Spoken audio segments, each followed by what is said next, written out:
Lors d'une de mes rêveries, je me souviens. Elle avait 28 ans alors. Je n'en avais encore que 17. Mais mon tempérament naissant donnait une nouvelle chaleur à un cœur naturellement plein de vie. Elle avait de ces beautés qui se conservent, parce qu'elles sont plus dans la physionomie que dans les traits.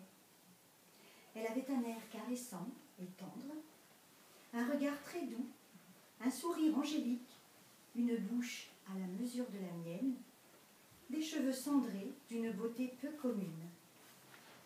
S'il n'était pas étonnant qu'elle conçût de la bienveillance pour un jeune homme vif, mais doux et modeste, d'une figure assez agréable, il l'était moins, encore moins, qu'une femme charmante, pleine d'esprit et de grâce, m'inspira des sentiments plus tendres.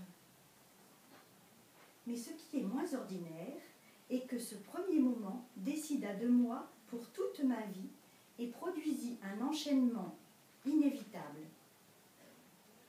En ce temps-là, je l'appelais maman. Mais mon âme attendait dans une sorte d'impatience le moment qui la ferait mienne. Cela ne vint pas si tôt.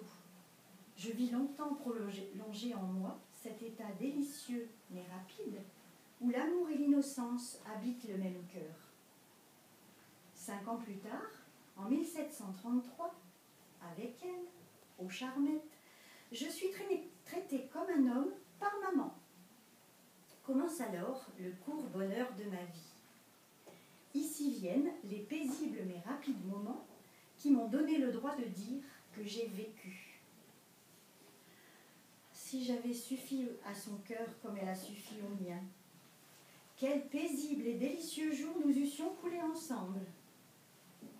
Ma disgrâce venue, je change de lieu. Montpellier, Turin, Lausanne, Chambéry.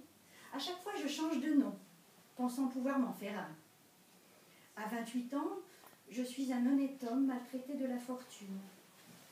C'est à cette époque-là que j'écris des pans entiers de ce qui deviendra l'Émile, mon traité d'éducation portant sur l'art d'éduquer les hommes. Pour gagner ma vie, je compose et j'invente un nouveau système de notation musicale. Ce projet nécessite une rencontre avec Paris et l'Académie.